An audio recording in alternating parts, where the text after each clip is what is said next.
주시는 참 좋으신 하나님 감사합니다. 오늘도 이렇게 화요 집회를 통해서 성령의 단비를 내려주시니 주님 감사합니다. 오늘도 거저왔다 거저가는 심령 한 영혼도 없게 주님 도와주시고 주님 성령 충만케 하여 주시사 하나님 마음껏 찬양할 수 있도록 주님 도와주시옵소서. 또한 오늘의 말씀을 통해서 영육이 새로워지는 놀라운 역사가 있게 주님 도와주시옵소서.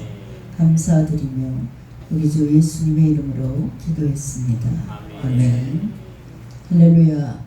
오늘 말씀은 여호와의 율법은 완전하여 라는 말씀으로 은혜를 나누겠습니다. 이전에 전세계 유수 시간에 인도 남부지방에서 한 농부가 이제 땅에 묻혀있는 신생아를 구조한 그런 사실이 아주 화제거리였습니다. 트랙터를 몰고 가는데 길바닥에 이렇게 어린아이 손이 쑥 나와 있는 거예요. 그러니까 맨 처음에는 이 트랙터 기사가 장난감 인형이구나 이렇게 생각을 했어요. 그러다 가만히 가까이 보니까 움직이는 것 같아서 보니까 어린아이가 땅에 묻혀서 손이 하나 나와 있는 거예요. 그래서 한급히 땅을 파서 보니까 아이가 아직까지 숨을 쉬고 있어요. 갓 태어난 지 이틀밖에 안 되는 1.7kg 아이가 여자아이였습니다. 그래서 사연을 들어보니까 외할아버지가 그 아이 엄마의 동의를 받고 저지른 그런 범죄였습니다. 할아버지는 살인 미수로 체포됐고 엄마는 공무원죄로 둘 다 체포가 됐습니다. 근데 이 할아버지는 딸만 6명인데 이제 외할아버지인데 아직 결혼하지 않는 딸이 4명이나 남아있고 거기에 손녀가 하나 더 손녀를 부양해야 되니까 여러 가지 생계가 어려우니까 그냥 낳자마자 땅에 묻어버린 거예요. 인도에서는 여자아이를 우리나라도 예전에 그랬지만 여자아이를 사람 취급도 안 했습니다. 남자아이를 선호했습니다. 여성이 결혼을 하게 되면 집착금이 너무나 많아서 그냥 가산이 헤어질 정도로 딸을 6을 보내려고 생각해 보세요. 그러다 이제 마지막 생각한 것은 손녀까지도 땅에 묻어버려서 죽이려고 했습니다. 참으로 참혹한 놀라운 일입니다. 아무리 힘들어도 그렇지 어떻게 살아있는 아기를 땅을 파고 살아서 꿈틀대는데 묻을 수가 있겠습니까?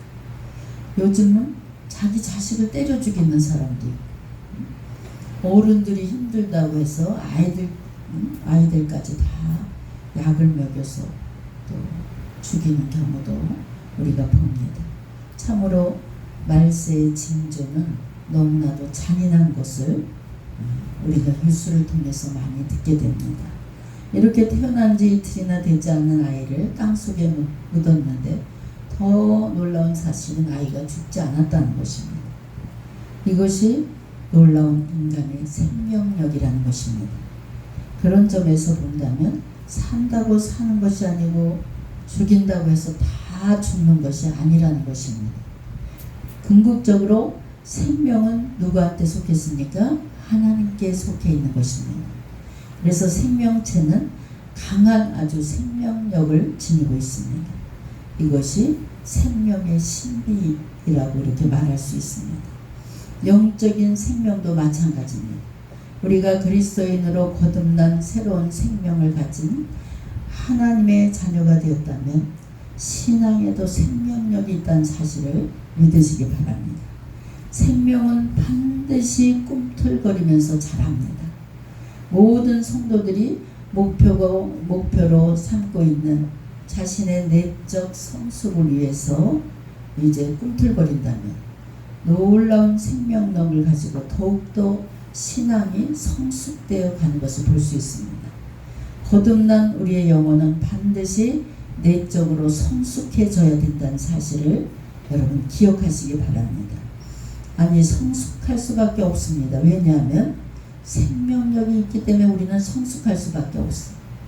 육신의 생명도 이처럼 놀라운 그렇게 땅에 묻었는데도 사는데 영적인 그 생명은 두말할 나위 없이 더욱더 강하다는 것입니다. 그래서 우리 신앙이 점점 성숙한 사람이 되려면 어떻게 해야 됩니까? 기도와 말씀으로 무장된 여러분 되시기 바랍니다. 그러면 어떻게 이 일이 가능하며 또 내적으로 성숙한 길은 어디에 있을까? 성경은 그 길을 우리에게 지금 제시해주고 있습니다. 그 길은 그 길 중에 하나는 바로 하나님의 말씀입니다. 하나님의 말씀이 우리를 성숙하게 하고 거룩하게 하고 또 온전한 사람으로 만들어 주신다는 것입니다. 말씀이 영적인 양식이기 때문에 우리는 말씀을 먹어야 영이 성숙해질 수 있습니다. 육신의 양식이 육신을 자라게 하듯이 영의 양식 또한 영을 자라게 한다는 사실을 우리가 믿어야 됩니다. 디모데후서 3장 15절로 17절을 보면 성경은 능히 우리로 하여금 구원에 이르는 지혜가 있게 하고 하나님의 사람으로 온전케 만든다. 이렇게 말씀하고 있습니다. 그렇습니다. 하나님의 말씀이 우리를 날마다 성숙하게 만듭니다. 그러므로 하나님의 말씀을 붙잡고 말씀을 떠나지 말고 말씀을 사모하는 마음으로 신앙생활할 수 있는 여러분 되시기 바랍니다. 이에 오늘은 우리가 내적 또 영적으로 성숙해 하는 하나님의 말씀에 대해서 우리가 가져야 할 자세가 과연 무엇인지를 생각해 보면서 은혜를 나누고자 합니다. 말씀에 힘이 있다는 사실은 성도들이 다 알고 있습니다. 본문에 보니까 다윗이 지은 시편에서도 우리가 볼 수가 있습니다. 다윗은 믿음의 사람이요 기도의 사람이요 또 말씀의 사람이었습니다. 그는 평생 하나님의 말씀에 대한 자신의 경험을 아름다운 시로서 시편에 다 기록하고 있는 것을 볼 수 있어요. 그는 본문에서 우선적으로 말씀이 얼마나 힘이 있는지를 우리에게 잘 소개해주고 있습니다. 말씀은 어떤 능력이 있습니까? 말씀은 우리들의 영혼을 소생시켜 준다는 것, 소생케 한다는 능력이 있습니다. 또한 말씀은 우둔한 자에게 어떻게 지혜가 있어야 됩니다. 지혜를 주십니다.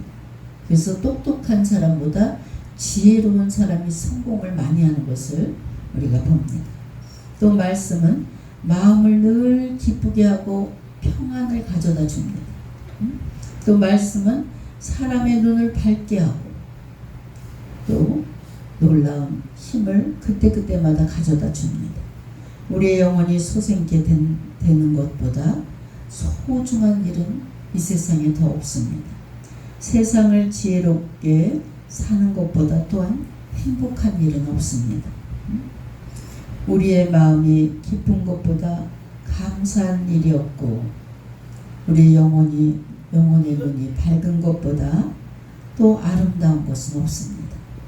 다윗은 이 모든 일을 말씀으로 체험하고 말씀으로 다 기록하는 것을 볼 수 있습니다. 또 히브리서 4장 12절에 보니까 하나님의 말씀을 살아있고 힘이 있으며 어떤 양날 칼보다도 날카로워서 사람 속을 깨뜨려 혼과 영을 갈라내고 관절과 골수를 갈라 놓기까지 하며 마음에 품는 생각과 의향을 가려낸다. 이렇게 말씀하고 있습니다. 예수님의 제자 베드로는 처음 주님을 만났을 때 어떻게 했습니까? 그냥 큰 감동을 못 받았어요. 그냥 평범한 목수의 아들이구나 이렇게만 생각했습니다. 그래서 주님을 따르기가 그렇게 쉽지 않았습니다. 그런데 어느 날 열심히 고기를 잡았지만 그날따라 고기가 한 마리도 잡히지 않았습니다. 그런데 예수님이 배에 올라 사람들에게 하신 말씀을 듣게 됐습니다.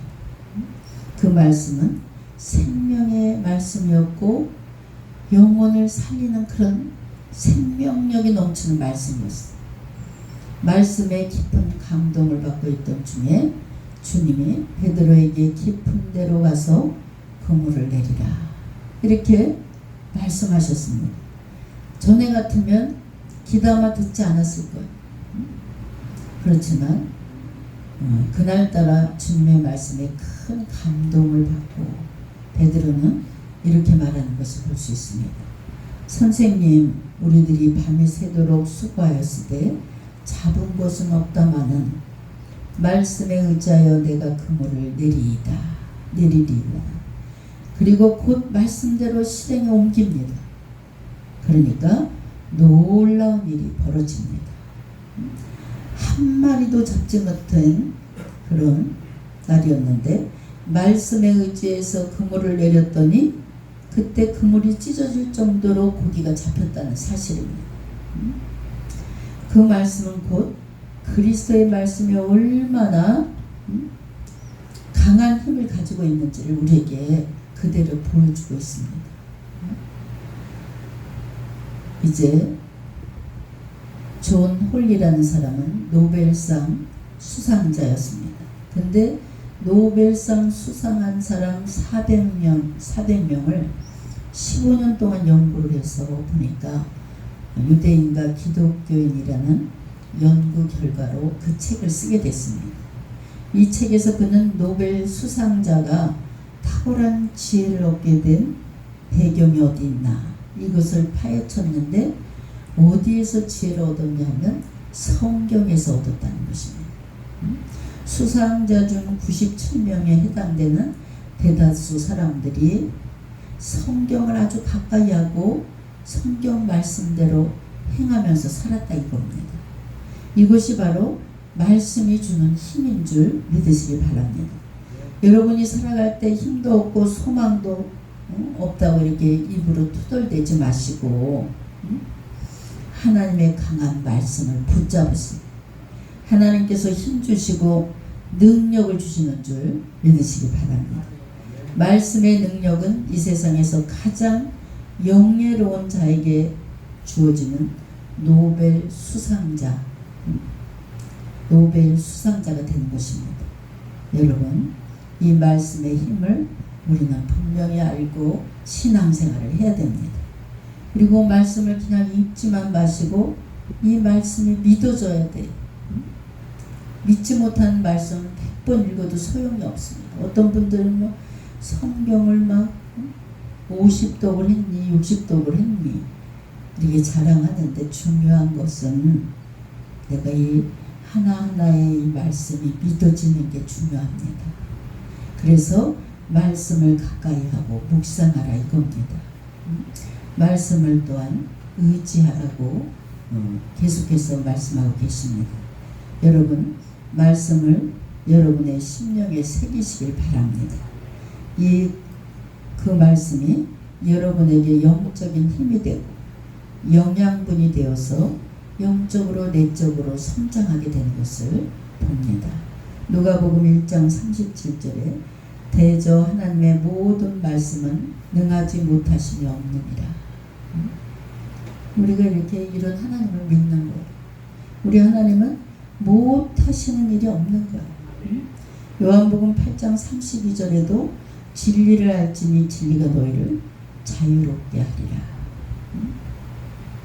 성도 여러분, 말씀으로 힘을 얻으시기 바랍니다. 이 세상은 점점 힘들어지고 정말 나중에는 호흡하기가 힘든 세상이 다가오고 있습니다. 이럴 때 우리는 사람 붙잡지 마시고 하나님의 말씀 붙잡고 힘을 얻으시기 바랍니다. 두 번째로 말씀을 이렇게 읽고 믿어졌으면 말씀의 맛을 봐야 돼요. 우리가 내적으로 성숙하기 위해서는 먼저 말씀의 힘을 알아야지만 더 나아가서 또 말씀에 힘을 안다면 맛을 봐야 돼. 말씀을 아는 것 자체로만 힘이 되지 않습니다. 그래서 말씀은 그것을 알 뿐만 아니라 나의 말씀으로 체험도 하고 경험도 될 때 비로소 내 힘이 된다는 것이.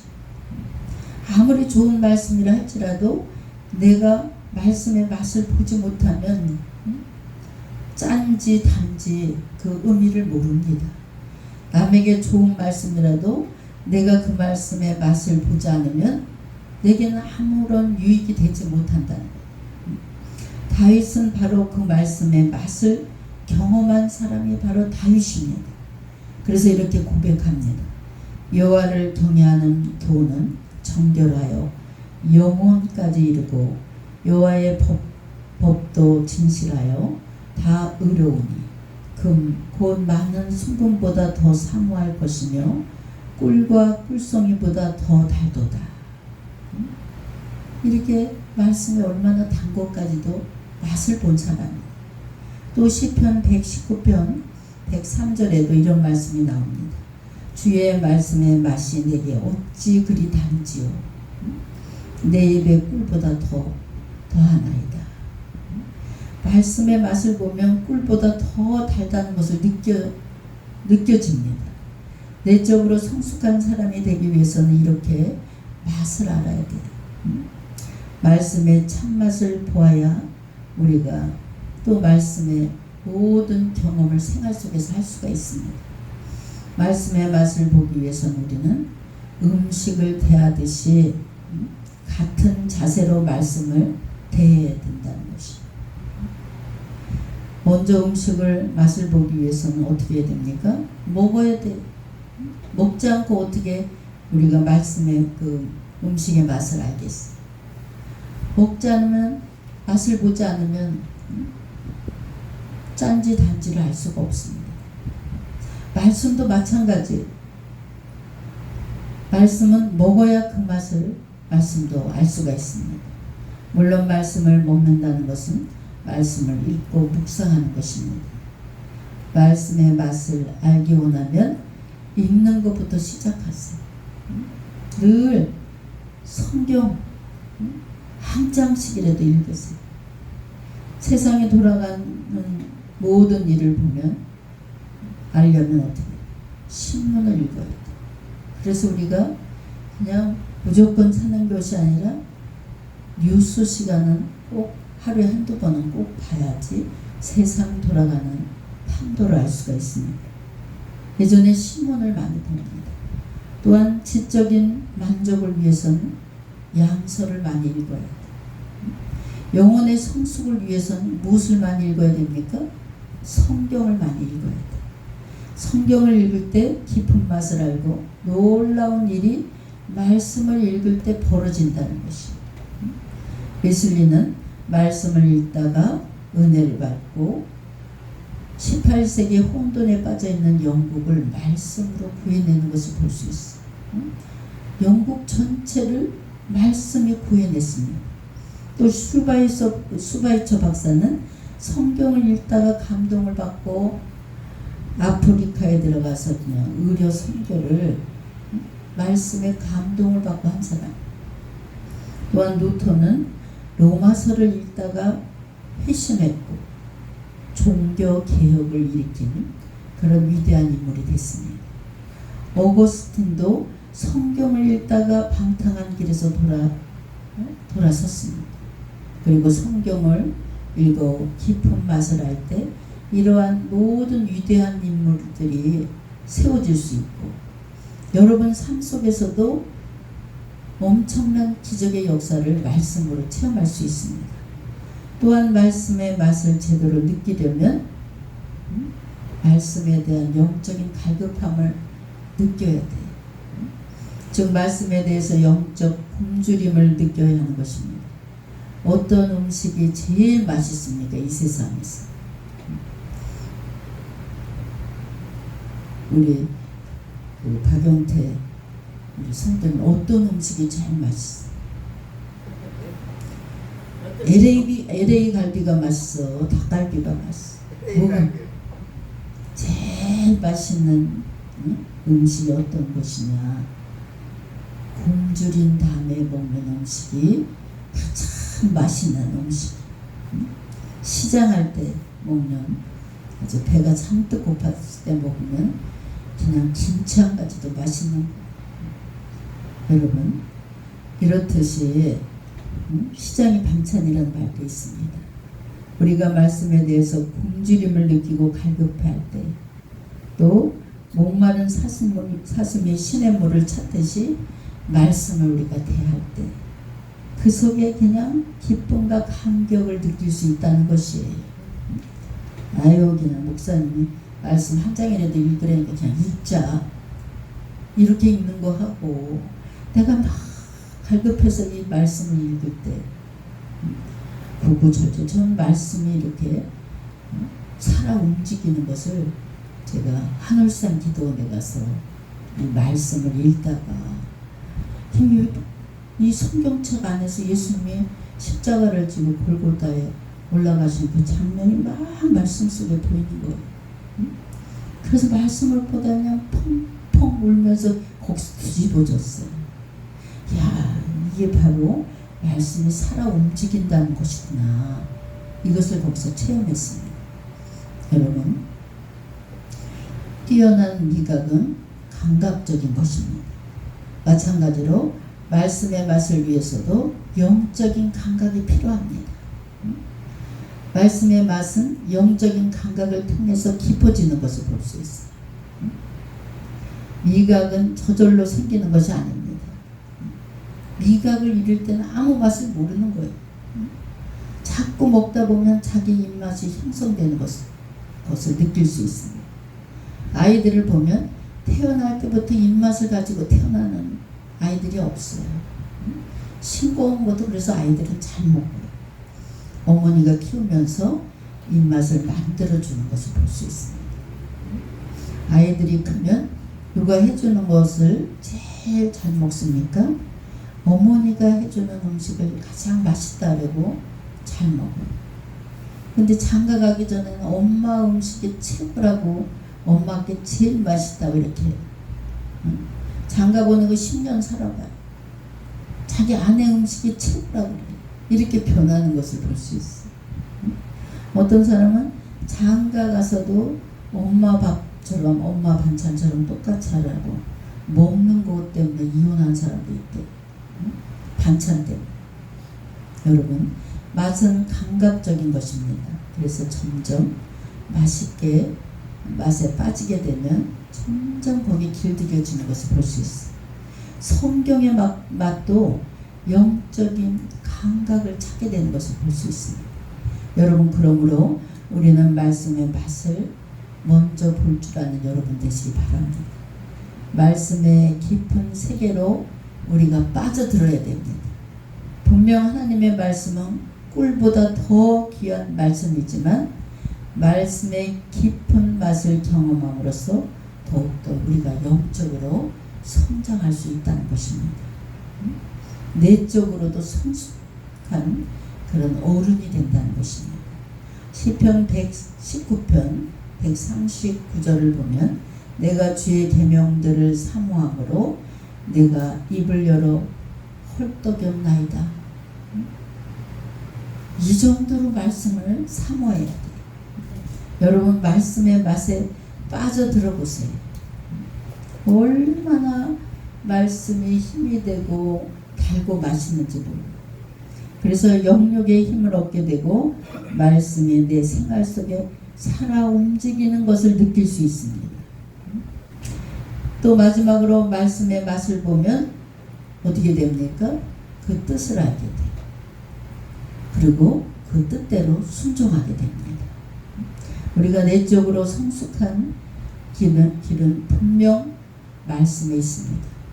그 말씀의 힘을 알고 말씀의 맛을 보아야 된다 그랬습니다. 그러나 거기에 머물러서는 안 된다는 거예요. 말씀의 힘을 알고 맛을 보았으면 이제 말씀의 뜻대로 살아가라 이겁니다. 바로 거기에 진정한 승리가 있고 성공이 있고 성숙한 길이 있다는 것이죠. 본문에 기록한 다윗이 이것을 강조하고 있습니다. 또 주의 종이 이것으로 경고를 받고 이것을 지킴으로 상이 크니이다. 11절 말씀. 다윗은 말씀의 뜻을 따르는 것을 다짐했던 것을 볼 수 있어요. 아, 나도 이제 말씀대로 순종하면서 살아야 되겠구나. 그리고 그 길을 향해서 앞으로 전진해 나갔습니다. 다윗의 성숙한 믿음의 열매는 바로 우리가 이 성경 말씀을 통해서 다윗이 성공한 그 모든 과정을 우리가 알 수가 있습니다. 다윗은 계속되는 말씀 속에 하나님의 뜻을 따르는 길을 두 가지로 고백합니다. 하나는 죄를 짓지 않기를 다짐하는 것이. 말씀을 읽으면 죄의 길을 또 가는 게 아니라 아, 나는 이제 죄 짓는 일을 하지 말아야 되겠다. 다 결심을 합니다. 자기의 허물을 능히 깨달을 자가 누구리요? 나를 숨은 허물에서 벗어나게 하소서. 또 주의 종에게 고의로 죄를 짓지 말게 하사 그 죄가 나를 주장하지 못하게 하소서. 야, 이런 결단을 그리하면 내가 정직하여 큰 죄가에서 벗어나게 나이다. 12절로 13절. 다른 하나는 무엇이냐? 긍정적으로 선을 행하며 살 것을 다짐합니다. 아, 나는 이제 하나님이 기뻐하시는 일만 해야 되겠다. 죄를 딱 끊어버리고 하나님 기뻐하는 일만 해야 되겠다. 나의 반석이시여 나의 구원자이신 여호와여, 내 입의 말과 마음의 묵상이 주님 앞에 연락되기를 원하나이다. 14절 말씀. 이것이 다윗이 성숙한 신앙입니다. 그는 말씀의 힘을 알고 맛을 본 사람으로서 이제 말씀의 뜻에 따라서 살아갈 것을 다짐하면서 앞으로 전진해 나간 것입니다. 죄를 짓지 않도록 말씀을 붙잡았다는 것이죠. 선을 행하도록 말씀의 원리와 뜻을 붙잡았다는 것. 우리도 이와 같이 할 때 내적으로 반드시 성숙이 이루어집니다. 말씀은 무엇보다도 말씀의 뜻을 따라 지키고 행해야 됩니다. 그렇지 않으면 말씀의 능력이 우리의 생활 속에서 나타나지 않아요. 그냥 말씀대로 살아가려고 노력할 때 그냥 생활 속에서 열매가 주럭주럭 열리고 능력이 막 나오게 됩니다. 그저께도 목사님 이런 얘기 하면 안 되겠지만 과거 얘기 그렇게 하고 싶지 않지만 내가 목사님 책을 교도소에서 봤다. 여기 어디야? 강남 쪽에 구치소 거기 좋은 책들이 많대. 거기 빨간 책이 있더라고요. 목사님 책이. 거기서 정말 살아계신 하나님을 목사님 책을 보면서 제가 만나게 됐고 아, 이렇게 예수를 믿으면 안 되겠구나 이런 결단을 했다. 전화가 왔어요. 또 우리 저기 제일 센 교도소가 어디야?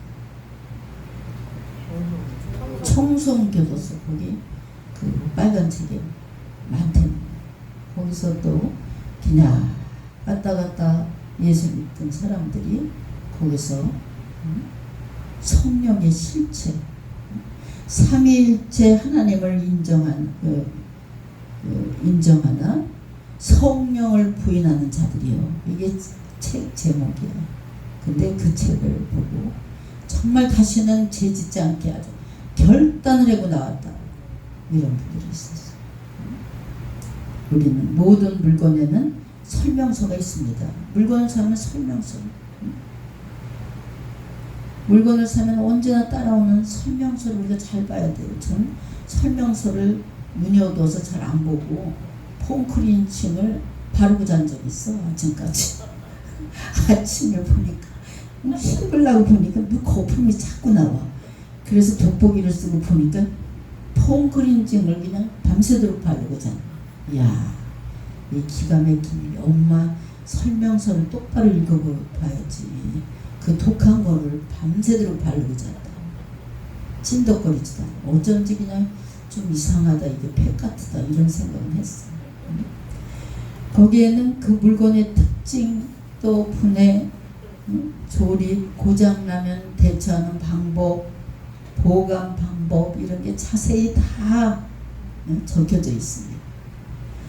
아무리 작은 것이라도 설명서가 물건마다 다 있는 것을 볼 수 있어요. 성경은 우리 인생에 살아가는 설명서가 성경 안에 다 들어있는 거예요. 성경은 인간의 근본 문제, 죄를 어떻게 해결하는 문제, 이런 것이 다 들어있어요. 제일 중점적인 것이 무엇입니까? 예수를 구주로 영접할 때, 내가 주님 앞에 모든 죄를, 용서를 구할 때 우리는 영역이 깨끗해진다는 사실을 성경이 다 말씀해 주고 있습니다.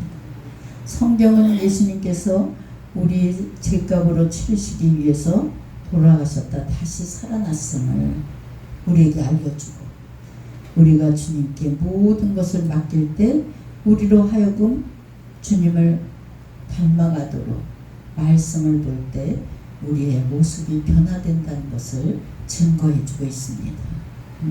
성경은 인간의 삶의 원리와 방향을 다 제시해 주고 있어요.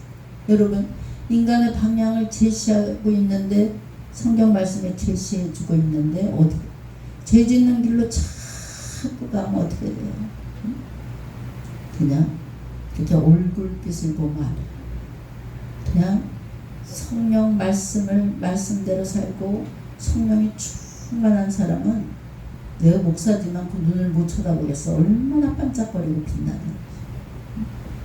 그리고 바라만 봐도 은혜요. 우리 안수 집사님을 데리고 가면 안수 집사님한테 인사해. 여자 목사는 좀 드물잖아요. 그러니까 목사님인 줄 알고, 난 목사님인 줄 알았답니다. 이렇게 말씀대로 그냥 성령이 충만해서 이렇게 살다 보면 그 인품이 빛이 난다, 이겁니다. 여러분, 또 우리가 말씀대로 살면 지혜를 얻을 수가 있어요. 지혜 있는 삶을 살아가도록 말씀이 인도해 주십니다. 말씀은 이처럼 하나님의 뜻에 따라 인생을 살아가라, 이렇게 우리에게 그래서 말씀을 주신 거예요. 그래서 말씀은 인생의 설명서로 우리에게 주셨습니다. 그러므로 하나님의 말씀의 뜻에 따르면 다 성공할 수 있어요. 다 승리할 수 있고 지혜로운 삶을 살아갈 수 있습니다. 우리 손녀가 할머니나 대학 좋은 데 가게, 제발 저 경기도 지역으로 안 가고 서울에 가게 기도 열심히 했다. 아니, 네 기도가 중요하다. 그 막 시험 공부하냐고 막 이 책을 들여다. 야, 성경을 그렇게 들여다보면 얘는 훌륭한 사람인데, 성경은 한 페이지도 안 읽는 거예요. 오죽하면 만화 성경을. 우리 수미 씨도, 성도님도 애들 만화 성경 사다 줘. 저는 이렇게 커서 성장해서 이렇게 보면서 느끼는 것이, 어렸을 때 주일학교 때, 초등학교 1, 2학년 때 또 6학년까지 그 주일학교 선생님들이 이 성경 말씀 읽게 하고 그냥 그 얘기해줘. 요셉의 얘기, 이런 게 그냥 딱 자리 잡히는 거예요. 그래서 여러분, 말씀이 중요합니다. 잊혀지지 않는.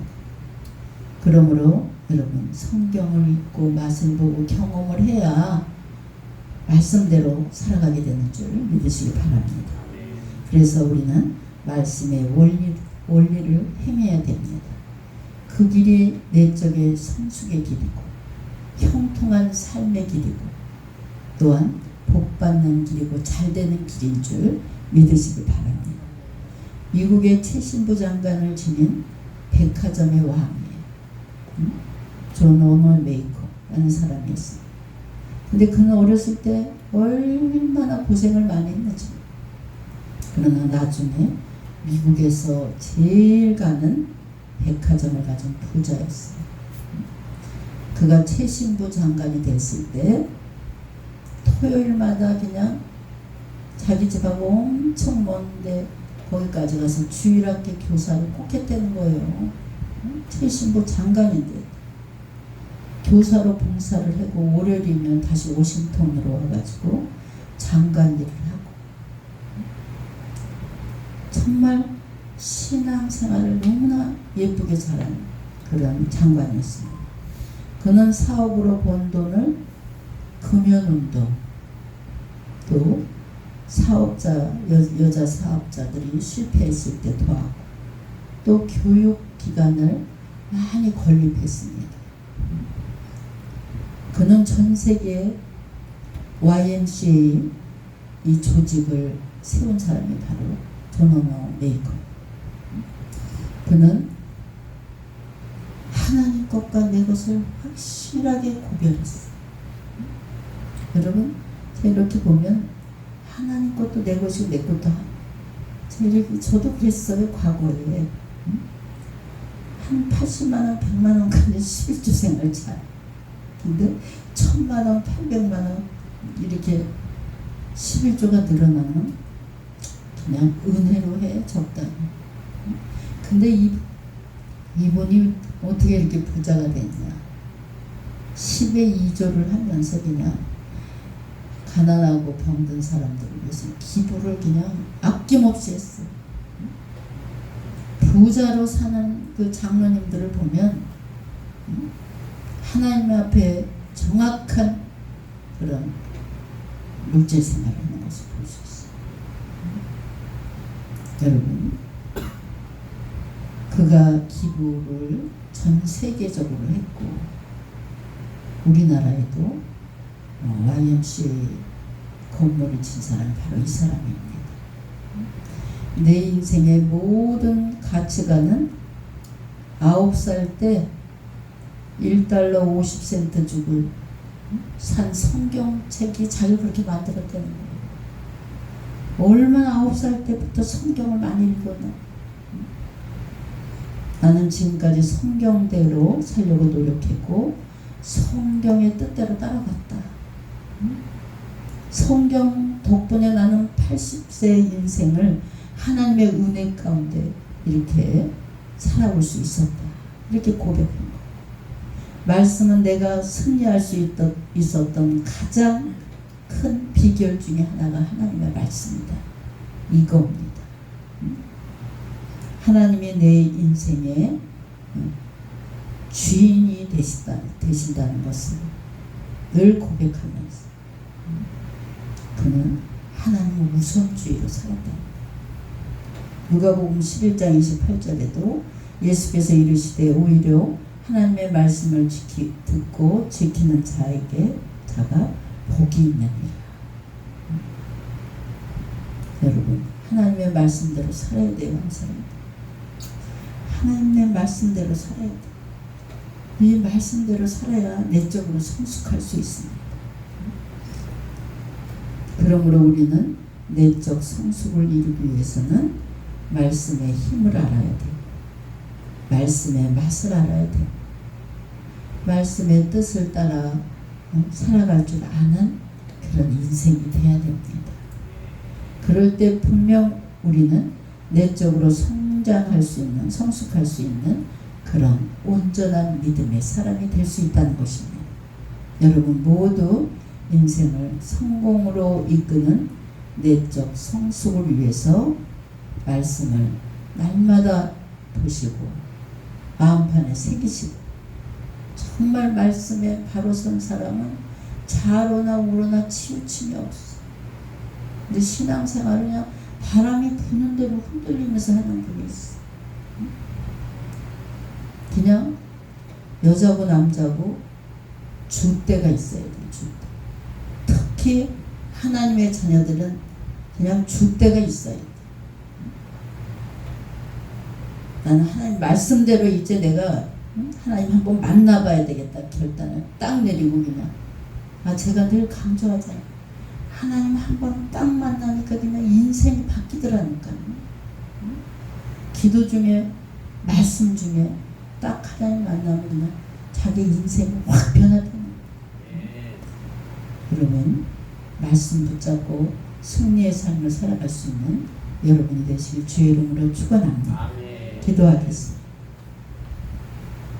사랑의 하나님, 오늘 말씀을 통해서 하나님의 진리의 말씀이 인생의 나침반이 되어야 한다는 중요성을 다시 한번 일깨워 주시니 감사합니다. 아멘. 저희들 말씀에 순종하는 삶을 살아가게 하여 주시옵소서. 더욱더 성숙한 모습으로 그리스도의 향기를 바라며 살아갈 수 있도록 주님 날마다 붙잡아 주시옵소서. 감사드리며 우리 주 예수님의 이름으로 기도했습니다. 아멘.